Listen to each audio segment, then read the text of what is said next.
और यूपीएससी को क्वालिफाई करने के लिए पहले सीसेट क्वालिफाई करेंगे, तभी प्रीलिम्स क्वालिफाई होगा, और उसके बाद भी जिसका एप्टीट्यूड बेहतर होगा वो बेहतर करेगा। तो अब हम सीधा आपको प्रश्नों की दुनिया में लेके चलते हैं और आपसे आशा करेंगे कि आप प्रश्नों को उसी मनोयोग से पढ़ेंगे जैसा हम लोगों ने सीखा था। ठीक है,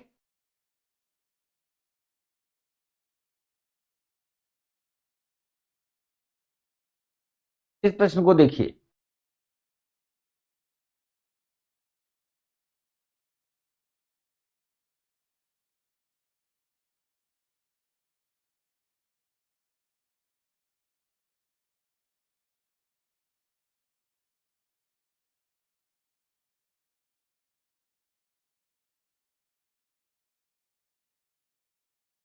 ये रहा बेटा क्वेश्चन।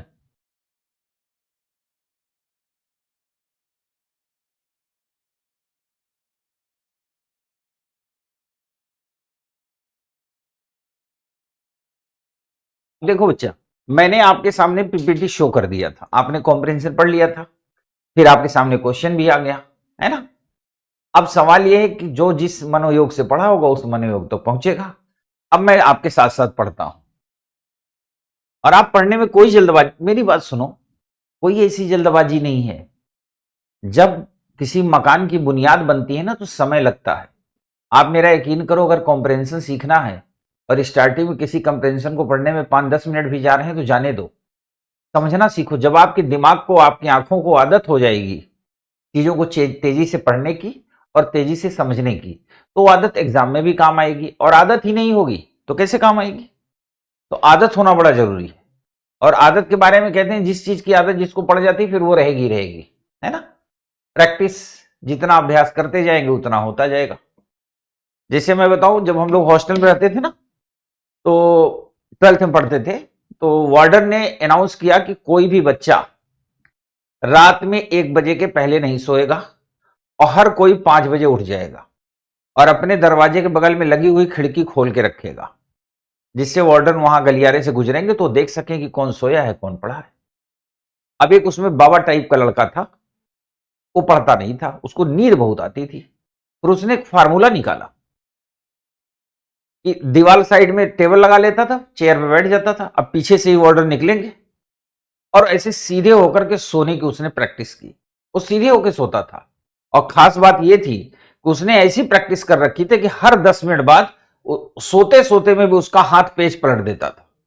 वार्डन 2-4 दिन चक्कर काटे, देखिए कि एक लड़का है सारी रात पढ़ता है, तो उन्होंने लगा कि हो सकता है कुर्सी बैठ के सो गया हो, लेकिन उसने इतनी अच्छी प्रैक्टिस कर रखी थी, वो ऐसे सो रहा रहता था और 15 मिनट बाद एक पेज ऐसे उसका हाथ पलट देता था।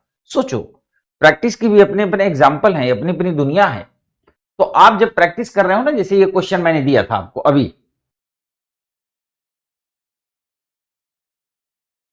ये प्रश्न था। अब जब आप इसको पढ़ो ना तो उस लेवल तक पढ़ो, उस लेवल तक सोचो, सोचोगे तो अच्छा होगा। देखो, कह रहा है किसी चीज, आचरण, व्यवहार या किसी कृति को अच्छा बुरा, सराहने लायक या उपेक्षणीय मानने के पीछे आमतौर पर एक निजी पसंद या नापसंद की भूमिका होती है। तिवारी सर अच्छे पढ़ाते हैं, ये आपकी निजी पसंद का मामला हो सकता है। तिवारी सर खराब पढ़ाते हैं, ये भी आपकी निजी पसंद का मामला हो सकता है। कोई व्यक्ति अच्छा है, कोई व्यक्ति बुरा है, ये चीजें अच्छी हैं, कोई फिल्म अच्छी है, कोई फिल्म खराब है, या कोई किसी का स्टेटमेंट खराब है या अच्छा है, ये बिल्कुल निजी पसंद का मामला है। वही ये कह रहा है। रुचि का प्रश्न मुख्य तौर पर आत्मनिष्ठ समझा जाता है। रुचि जो होती है आत्मनिष्ठ होती है, रुचि जो होती है हमारे अंदर से निकलती है। किसी चीज में रुचिकर होना वो हमारे अंदर होता है, वही है आत्मनिष्ठ होना। लेकिन अपनी पसंद व्यक्त करते समय हम यह उपेक्षा रखते हैं कि दूसरे भी हमारी इस परख में सहभागी हों। जब हम किसी की तारीफ करते हैं, है ना, कि मान लिया अपने मम्मी पापा से कहा कि ए पापा वो बहुत अच्छी है, या मम्मी पापा के बीच कहा वो बहुत अच्छा है। अब आप पसंद करते हो ना चुप चुप के, जरूरी थोड़ी है कि मम्मी पापा को भी पसंद आए, लेकिन आप ऐसी उम्मीद करते हो चूंकि आपकी पसंद का विषय है, आपकी रुचि का है, वो आत्मनिष्ठ है, तो आप ये चाहते हो कि अन्य लोग भी उसमें सराहें। This is human nature. वही बात हो रही है यहां पे, हमारी इस परख में सहभागी हो। इस तरह हम अपनी आत्मनिष्ठता को वस्तुनिष्ठता में बदलना चाहते हैं। किसी फैशन को अपनाना अभिरुचि का ही एक हिस्सा है। फैशन के जरिए दैनंदिन मतलब डेली जीवन में साधारण लोग यह हासिल कर सकते हैं, जिसे कांट ने अभिरुचि का अंतर विरोध करार दिया था। फैशन एक साथ किसी एक क्षण में सामाजिक रूप से स्वीकार्य शैलीगत प्राथमिकता के व्यक्ति होने के साथ साथ एक निजी वक्तव्य भी है। क्योंकि वह नकल होने के साथ अपनी विशिष्टता का बयान भी है, इसलिए वह इस अंतर विरोध को सफलतापूर्वक व्यक्त कर पाता है। ठीक है।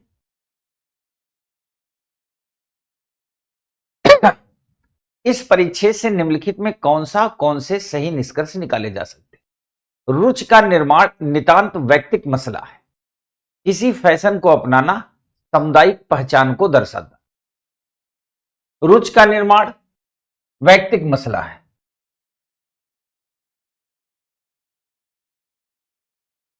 बिल्कुल, रुचि का निर्माण एक वैयक्तिक मसला है, यह आपने सीखा ही है। किसी फैशन को अपनाना सामुदायिक पहचान को दर्शाता है।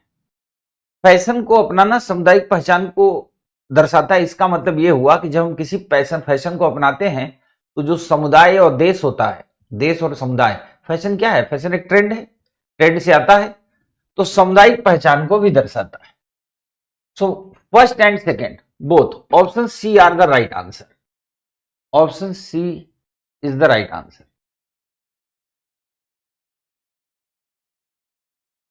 ठीक है बच्चा।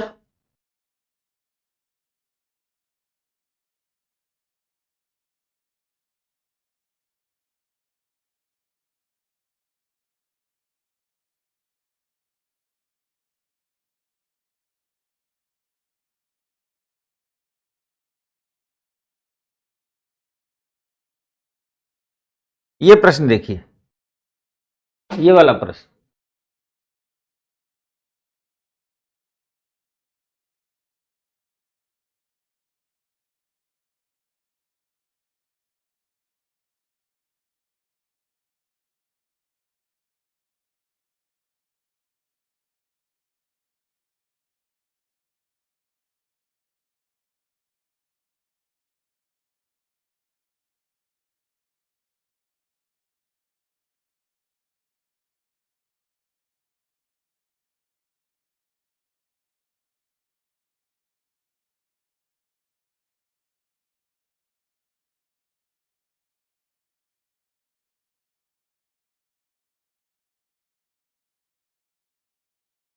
क्वेश्चन देखिए,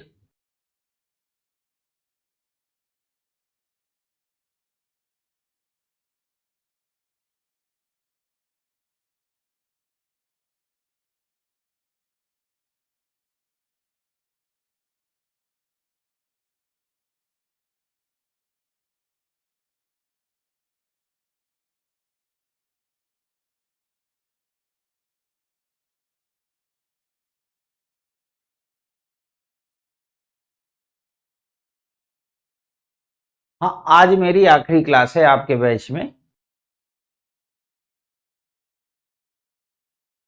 आपके बैच में मेरी आखिरी क्लास है।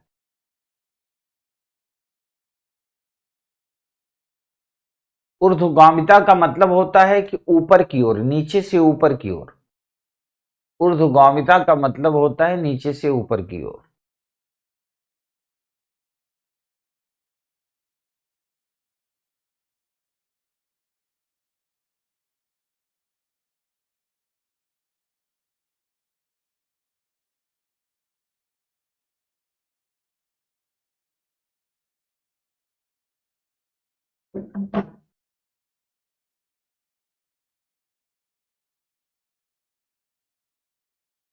अभिरुचि का मानक हमेशा ऊपर से नीचे की तरफ रिस कर पहुंचता है। इसे ट्रिकल डाउन इफेक्ट कहा जाता है। ठीक है।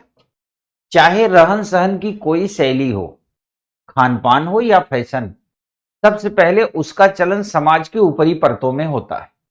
इस धारणा के दो मतलब हैं और दोनों एक दूसरे के विपरीत हैं। पहला, निचले तबके ऊपरी तबकों के स्टाइल की नकल करते हैं और उनकी कोई अलग विशिष्ट अभिरुचि नहीं होती। जब तक उच्च वर्गों का फैशन निचले वर्गों तक आ पाता है, तब तक उच्च वर्ग किसी और फैशन को अपना लेते हैं। दूसरा, बावजूद इसके कि अभिरुचि का सफर ऊपर से नीचे होता है और ऊपर व नीचे के बीच समय का अंतराल भी दिखता है, पर कुल मिला के यह तथ्य ऊपरी परत और निचली परत की अभिरुचियों के एक समान होने का प्रमाण भी है। सामाजिक अनुकरण की यह प्रक्रिया एक तो मांग पर आधारित है, दूसरे ऊर्ध्वगामिता की इच्छा भी इसकी चालक शक्ति के तौर पे काम करती है। ऊर्ध्वगामिता का मतलब होता है ऊर्ध्वगामी, ऊर्ध्वगामी मतलब ऊपर, नीचे से ऊपर की ओर जाना। ठीक है,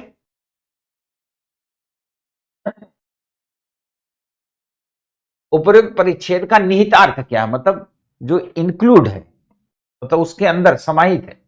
कहता है अभिरुचियों में स्तरीकरण नहीं होता, अभिजात्यों की अभिरुचि श्रेष्ठ होती है ना, अभिरुचि नीचे से ऊपर की ओर भी जा सकती है। वर्ग अंतराल का अभिरुचि निर्माण से प्रत्यक्ष संबंध है। Option C is the right answer.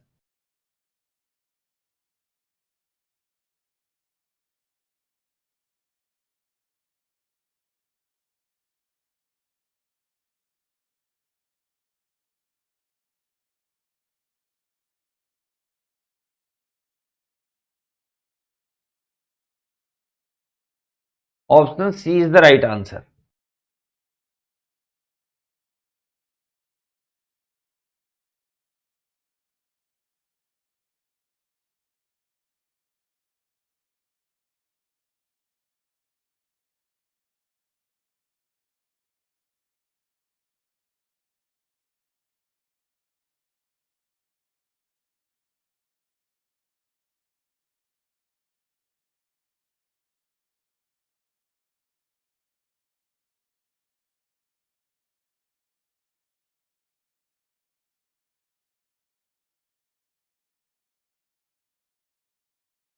ये प्रश्न देखिए, ये प्रश्न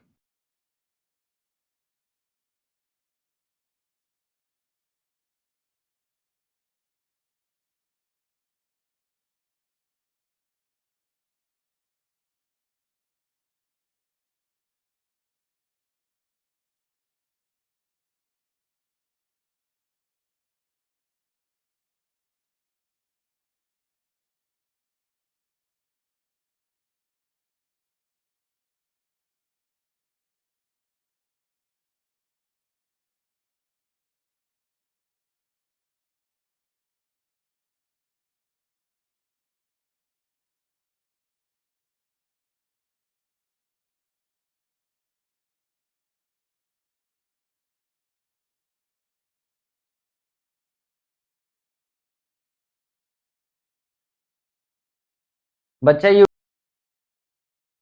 इसके बाद भी पैरा आएगा, इसके बाद पैरा में ये दो लाइन है।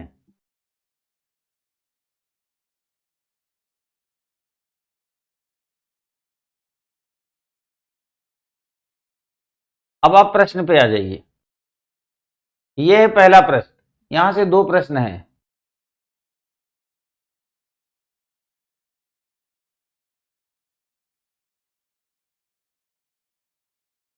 प्रश्न नंबर 28 हो गया। एक प्रश्न और है इसी कॉम्प्रेंशन से। अब की बार दो प्रश्न है कॉम्प्रेंशन से, बड़ा कॉम्प्रेंशन था, दो प्रश्न लिया मैंने।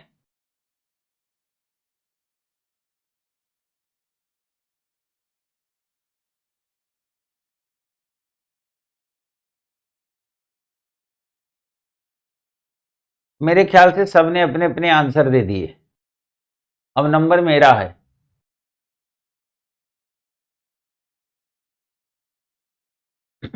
प्रश्न में कहता है गरीब तथा दलित बच्चों को धनी घरानों के बच्चों के साथ पढ़ाने के कुछ मनोवैज्ञानिक और राजनीतिक परिणाम होंगे। वर्तमान में देश के अधिकांश पब्लिक स्कूलों में शिक्षा का माध्यम अंग्रेजी है। इन स्कूलों में बच्चों को पढ़ाने के लिए आर्थिक दृष्टि से समर्थ माँ बाप समाज के उस दायरे में रहते हैं जिसे अंग्रेजी ने बांधा है।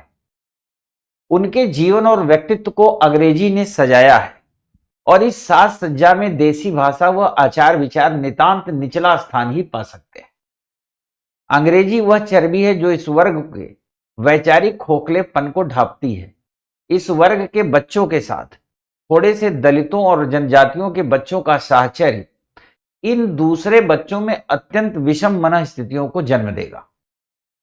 भाषा के संकट से आरंभ होकर आर्थिक दूरी पर निर्भर स्वास्थ्य, आत्मविश्वास, मानसिक क्रियाशीलता आदि सभी में ऐसी खलबली मचेगी जिसमें गरीब बच्चों का व्यक्तित्व पूरी तरह से डगमगा जाएगा। संभलने का एकमात्र साधन उसके पास यह शेष रहेगा कि वह अपने बहुसंख्यक सहपाठियों की जीवन रीत को आदर्श मानकर अपना ले। यह साधन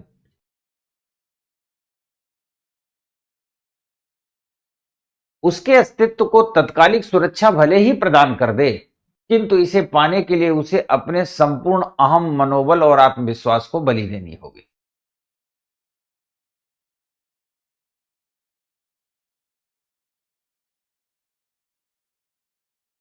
यह बड़ा टेक्निकल टाइप का है। उपर्युक्त परिच्छेद से निम्नलिखित में कौन सा सर्वाधिक तर्कसंगत निष्कर्ष निकाला जा सकता है? अंग्रेजी भारतीय शिक्षा व्यवस्था पर हावी है। अलग अलग पृष्ठभूमि के बच्चों को एक साथ पढ़ाना खतरनाक है। पिछड़ी पृष्ठभूमि के बच्चों का पब्लिक स्कूलों में असंगत विकास होता है। प्रारंभिक शिक्षा मातृभाषा में ही देनी चाहिए। अंग्रेजी भारतीय शिक्षा व्यवस्था पे हावी है। ऐसा नहीं, भारतीय शिक्षा व्यवस्था बहुत बड़ी है। हम आप जो पढ़ रहे हैं हम लोग भी भारतीय शिक्षा व्यवस्था के हिस्से में हैं। So option C is the right answer. अब सवाल है कि असंगत विकास इसलिए होता है बेटा कि अगर उन्हें मान लिया गवर्नमेंट प्रेशर लेकर के डाल भी दे इंग्लिश पब्लिक स्कूलों में, तो वहां एक अलग टाइप का कल्चरल प्रोग्राम होते हैं, डिबेट्स होते रहते हैं, एक अलग टाइप का माहौल होता है। तो कहीं ना कहीं बच्चों की मानसिकता पे यह फर्क पड़ता है। इसीलिए आपको याद होगा कि जो अच्छी स्कूल होते हैं वहां एक सिस्टम होता है। क्या सिस्टम होता है? सबका ड्रेस एक जैसा होगा, कोई अमीर नहीं कोई गरीब नहीं। कई अच्छे स्कूलों को मैं जानता हूं जहां ट्रांसपोर्टेशन लोग अपनी गाड़ियों से नहीं कर सकते, जो स्कूल की गाड़ी है उसी से आए जाएंगे अपने घर में, यानी सब एक साथ आएंगे, है ना। खाने का सबका एक अलग सिस्टम होगा, क्योंकि बच्चा बच्चा होता है, उसकी मानसिकता पे प्रभाव पड़ता ही पड़ता है। अगर उसको थोड़ी सी तुलनात्मक तौर पे ऊपर नीचे दिखेगा ना, तो ये सवाल पैदा होता है। कई आप छोटे बच्चों को देखेंगे, वो बेचारे चूंकि बच्चे हैं, वो ये नहीं समझ पाते कि मेरे पापा की इनकम कम है या मम्मी की इनकम कम है परिवार की, बट उनको लगता है कि ये उनके पास है तो मेरे पास क्यों नहीं, है ना। और जो ये भावना होती है धीरे धीरे जब वो छोटे होते हैं ना, उसी समय तो एटीट्यूड का निर्माण होता है। आपने पढ़ा ही होगा, अभिरुचि जो होता है उसका निर्माण कब होता है? अवृत्ति का, वहीं से होता है। तो अभिरुचि अभिवृत्ति दोनों बड़ी प्रभावित होती है बचपन में, इसी वजह से असंगत विकास होता है। एक ने लिखा है सर डी क्यों नहीं होना होगा? तर्क संगत निष्कर्ष निकाला जा सकता है। निष्कर्ष ये नहीं निकलना, ये तो आदेश हो गया ना, advice. Who are you? Are you adviser? कौन हो आप? एडवाइजर हो फिर तो। ये तो अगर आपसे पूछता कि उपयुक्त परिच्छेद को पढ़ने के बाद कौन सी सर्वाधिक उपयुक्त सलाह हो सकती है, एडवाइजरी, है ना। कुछ लोगों को एडवाइजरी करने की आदत होती है। उस कंडीशन में आप एडवाइस करेंगे कि मातृभाषा में देनी चाहिए। और मातृभाषा का, और यहां मातृभाषा शब्द का तो यहां कोई मतलब ही नहीं है। यहां तो एक अलग कल्चर की बात हो रही है ना, मातृभाषा का सवाल ही नहीं पैदा होता। अंग्रेजी भाषा को लेकर उपरोक्त परिच्छेद की क्या धारणा? यह मात्र एक माध्यम है, यह एक वर्ग है, यह शोषण का उपकरण है, यह ताज्य है। यह एक वर्ग है, यह एक वर्ग है।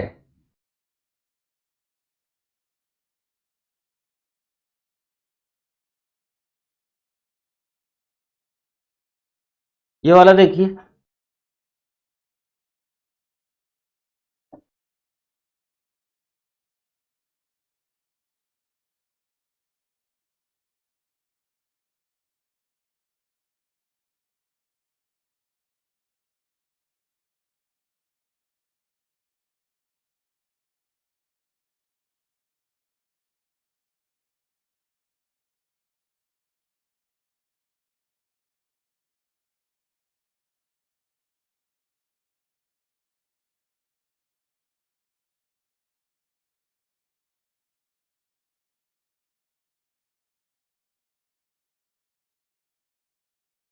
ये है प्रश्न।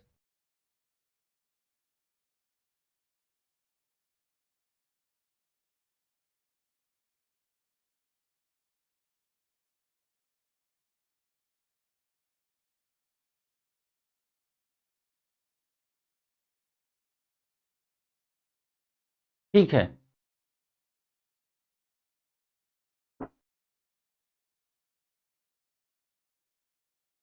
अनुभव और पाठ।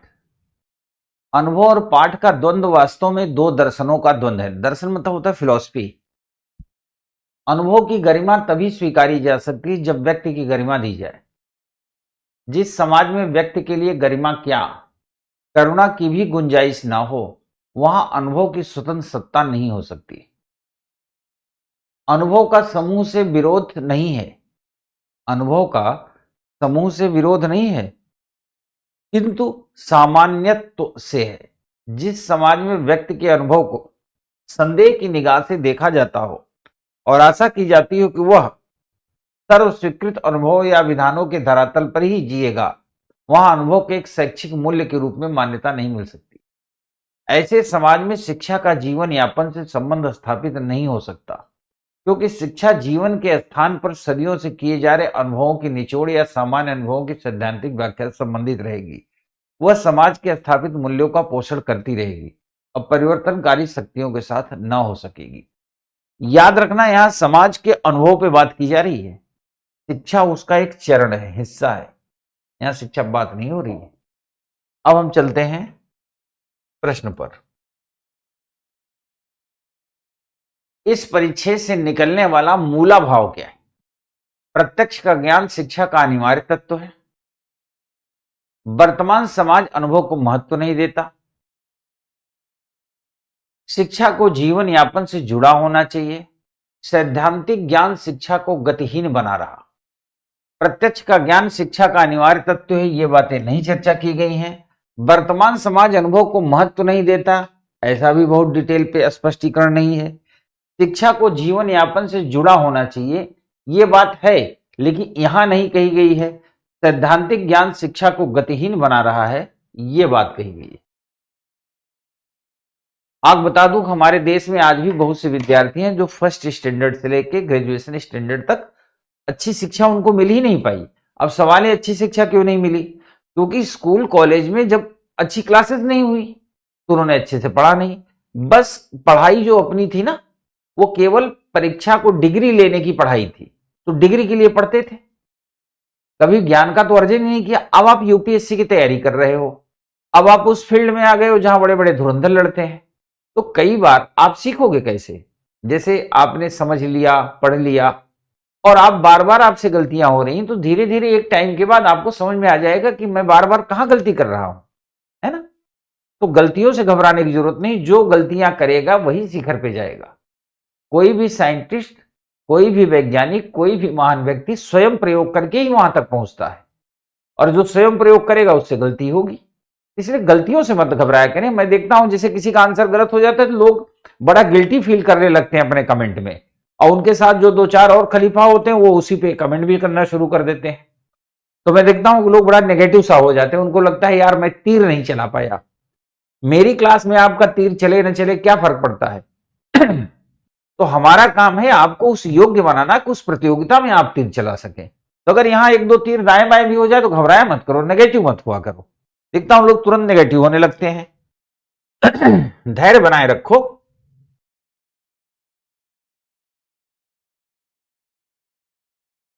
ये पढ़ो।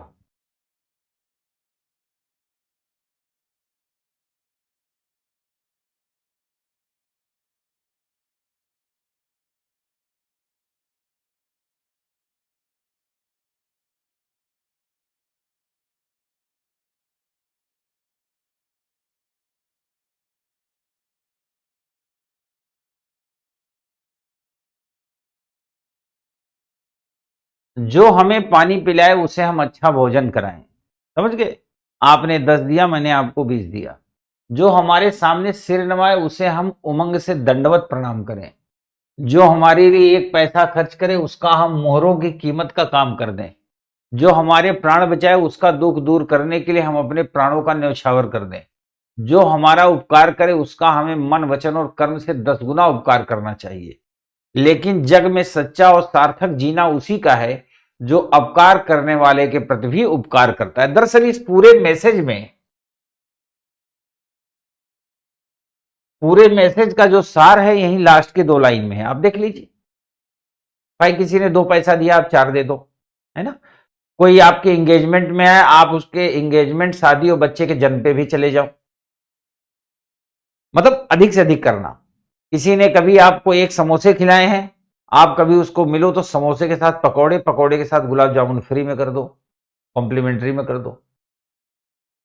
कहने का मतलब सौहार्दपूर्ण जीवन मतलब ये हुआ कि अगर कोई, जैसे कहते हैं एक होता है कृतज्ञ होना, एक होता है कृतज्ञ होना, है ना। तो कृतज्ञता का भाव बनाए रखें। अगर किसी ने आपके लिए किया है तो आप उसके लिए सोचें। ये प्रकृति का नियम है, रूल ऑफ द नेचर। इसके बाद जो मेन लाइन है वो तो सब ठीक है, आप अच्छे वाले के साथ अच्छा कर रहे हो। सवाल ये नहीं कि अच्छे वाले के साथ अच्छा, अच्छे वाले के साथ तो अच्छा हो ही रहा है। ये कह रहा है लेकिन जग में सच्चा और सार्थक जीना उसका है जो अपकार करने वाले, अपकार मतलब जो आपका कभी बुरा कर दे, है ना। आप नेगेटिव बोल दे, कुछ बुरा बोल दे, उसके लिए भी अगर आप उपकार की भावना रखते हैं तो ये सार्थकता है। इस पूरे पैराग्राफ का लास्ट कंक्लूजन यही है। अब उपरोक्त परिच्छेद का लेखक लोगों को क्या संदेश देने की कोशिश कर रहा है? लोगों को सम्मान देना, सद्भावना पूर्वक जीवन जीना, बुराई से दूर रहना, विनम्र होना। बुराई से दूर रहना ये कोई मतलब लोगों को सम्मान देना ये भी मतलब नहीं। अब 2 बात बचती है, बी और डी। विनम्र होना नहीं, सद्भावना पूर्वक जीना। सद्भावना पूर्वक मतलब होता है सद्भाव का होना। और सद्भाव क्या कहता है? सद्भाव क्या करेगा? जो हमारा उपकार भी किया उसका भी हम क्या करेंगे? उपकार करेंगे। So option B is the right answer.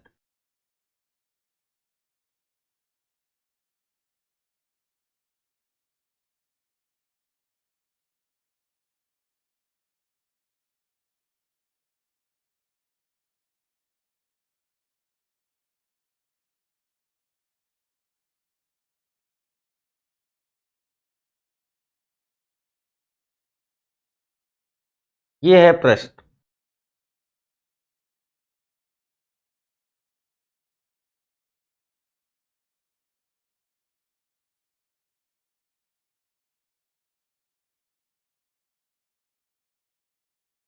कहता है मार्क्स का यह दावा करने की स्थिति में मार्क्स यह दावा करने की स्थिति में शायद ही थे कि उत्पादन के साधनों के त्वरित विकास के लिए पूंजीवाद की तुलना में समाजवाद श्रेष्ठ है।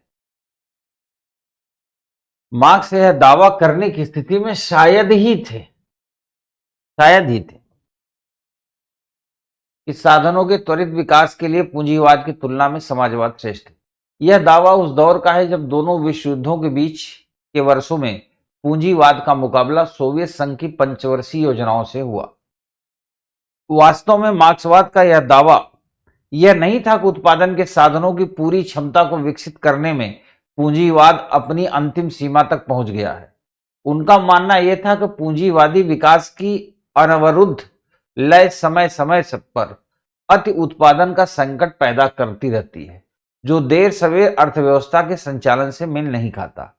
और यह अति उत्पादन ऐसे सामाजिक संघर्षों को जन्म देता है जिनसे यह उबर नहीं सकता।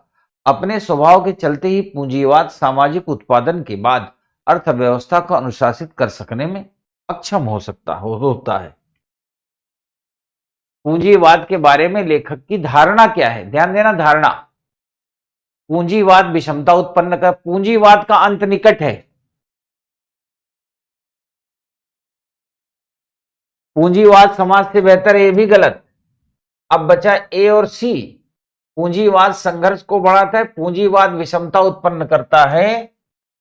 Option A is the right answer.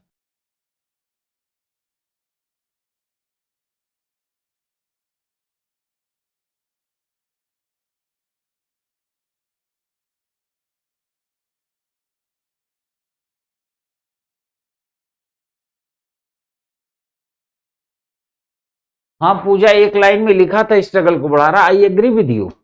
आपने नोटिस किया होगा कि ये दो ऑप्शन मैंने लास्ट तक बचा के रखे, जो दो एलिमिनेट हो रहे थे उनको एलिमिनेट किया, फिर दोनों में देखा जाता है कि किसकी प्रायोरिटी ज्यादा है। यही टेक्निक एग्जाम में यूज करना। जैसे कॉम्प्रिहेंशन पढ़ लिया, प्रश्न पढ़ा, ऑप्शन पे गए, तो मेरा यकीन करो अगर आप ठीक ठाक स्टूडेंट हैं तो दो ऑप्शन तो आपके तुरंत एलिमिनेट हो जाएंगे, बचेंगे दो। उसके लिए आपको पैरा पढ़ने की जरूरत नहीं, आप उन दोनों ऑप्शन को 2 बार 3 बार पढ़ेंगे तो आप ये समझ जाएंगे कि इसमें से सर्वश्रेष्ठ कौन है।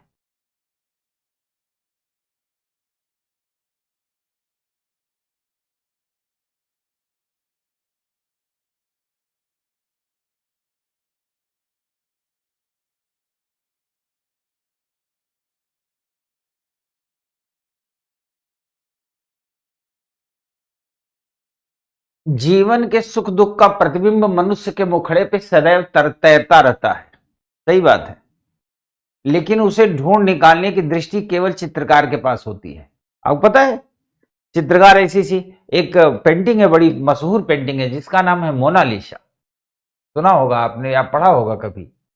मोनालिसा के बारे में वो जो उसका चेहरे की बनावट है, जो भाव है, उस भाव को अलग अलग लोग अलग अलग तरीके से व्याख्या कर लेते हैं। वही बड़ी अच्छी दार्शनिक बात है ये। जीवन के सुख दुख का प्रतिबिंब मनुष्य के मुखड़े सदैव तरता रहता है, लेकिन उसे ढूंढ निकालने की दृष्टि केवल चित्रकार के पास होती है। वह भी एक चित्रकार था।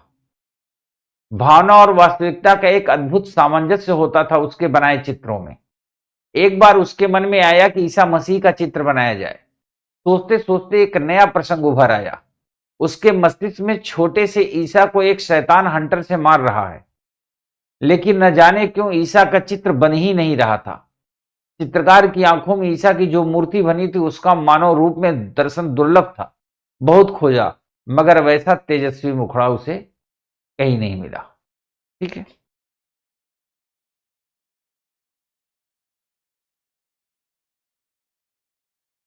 उपरोक्त परिच्छेद का निहितार्थ क्या है? निहितार्थ मतलब जो इंक्लूडेड हो। ईश्वर का चित्रण कठिन है, मानव का स्वरूप ईश्वरी नहीं रह गया है, मानव ओजस्वी नहीं रहा। बी और सी तो तुरंत समाप्त हो गए। ईश्वर का चित्रण है, आदर्श की खोज कठिन है।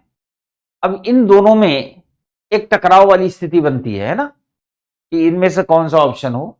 ईश्वर का चित्रण कठिन है, आदर्श की खोज कठिन है। ईश्वर का चित्रण कठिन है, यहां बात ईश्वर की नहीं है, बात ईश्वरत्व की नहीं है। पैरा में ईश्वरत्व की बात ही नहीं है। आदर्श की खोज कठिन है, तो option D is the right answer. यानी जो आइडियोलॉजिकल थॉट था उसके दिमाग में, है ना, जो आदर्शवादी विचार था, उस आदर्शवादी विचार को मूर्त रूप देने में वो प्रयासरत पर नहीं कर पा रहा था, इसलिए उसे दिक्कत हो। तो आदर्श की खोज कठिन है।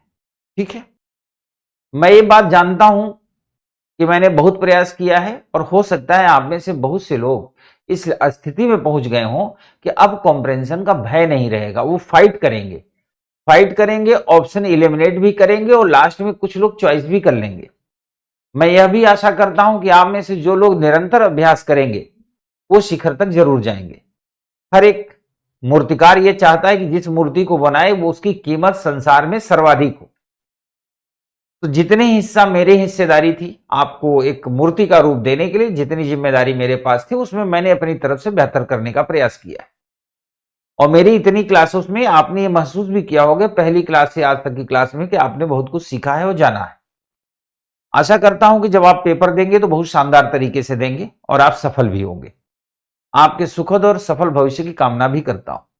एक बात हमेशा याद रखना, अभ्यास किसी व्यक्ति को महान बनाता है। एक दिन मैंने आपकी क्लास में कहा था कि द्रोणाचार्य के पुत्र अश्वत्थामा ने द्रोणाचार्य से पूछा कि मैं तो आपका पुत्र हूं, तो फिर मैं सर्वश्रेष्ठ धनुर्धर क्यों नहीं हूं, सर्वश्रेष्ठ अर्जुन क्यों है? तो द्रोणाचार्य ने बड़ी अच्छी बात कही कि अर्जुन के सर्वश्रेष्ठ होने में मेरा कोई योगदान नहीं है, क्योंकि मैंने तो शिक्षा सबको बराबर दिया था। अर्जुन सर्वश्रेष्ठ इसलिए है कि तुम सब मेरी दी हुई शिक्षा से संतुष्ट हो गए, बैठ गए। अर्जुन ने मेरी दी हुई शिक्षा का दुर्ग बनाया, किला बनाया। कैसे बनाया? अभ्यास करके। मैं दिन में तीर चलाना सिखाता था, अर्जुन रात में भी तीर चलाते थे। तो अभ्यास का यह लेवल होना चाहिए। और जब अभ्यास का लेवल, मैंने बताया ना कि वो क्लास जो हॉस्टल में था वो हर सोता रहता था, पर हर 15 मिनट बाद उसका हाथ पेज पलट देता था। सोचो उसके हाथ और दिमाग का क्या सीक्वेंस रहा होगा कि एक व्यक्ति सो रहा है, दिमाग सो रहा है ना, गहरी निद्रा में है, पर उसका हाथ हर 15 मिनट पे पेज को पलट देता था। ये बहुत दिन तक रिसर्च का विषय रहा हॉस्टल में। बाद में वार्डन को पता चला तो पूछे कैसे किया, उसने कहा सर अभ्यास किया मैंने कि मेरा हाथ हर 15 मिनट बाद पेज पलट देगा, और चेयर पे बैठ के सोता था। तो कई बार क्या होता है कि हम जितना बेहतर अभ्यास करते चले जाते हैं उतना हो जाते हैं। कई लोगों के साथ क्या होता है कि जैसे उन्हें बुक्स मिलती है, बुक्स देखते ही उनको ये लगता है संसार उनका नष्ट हो गया। मैं कई बार अपने क्लास में कहता हूं कि एक बार एक विद्यार्थी का ऑपरेशन हो रहा था, डॉक्टर लोग उसे बार बार एनेस्थीसिया दे रहे थे, बेहोश करने की दवा, पर वो बेहोश ही नहीं हो रहा था। तब तक वहां से मैं हॉस्पिटल के सामने से गुजर रहा, तो उसके मम्मी पापा मिल गए, बोले कि सर उसका आज ऑपरेशन है, वो बेहोश नहीं हो रहा। मैं गया, मैंने डॉक्टर को उपाय बताया। हमने कहा इसको सीसाइड की बुक दे दो, देखते ही बेहोश हो जाएगा। और ऐसा ही हुआ, जैसे उन्होंने सीसाइड की किताब दिया, उसने सीसाइड देखा, बेहोश हो गया। और बेहोश होने के बाद उसका ऑपरेशन हो गया। Just a joke. तो आशा करता हूं कि आप अपने सुखद भविष्य के लिए मेरे से ज्यादा प्रयास करेंगे। तब तक के लिए धन्यवाद, नमस्कार।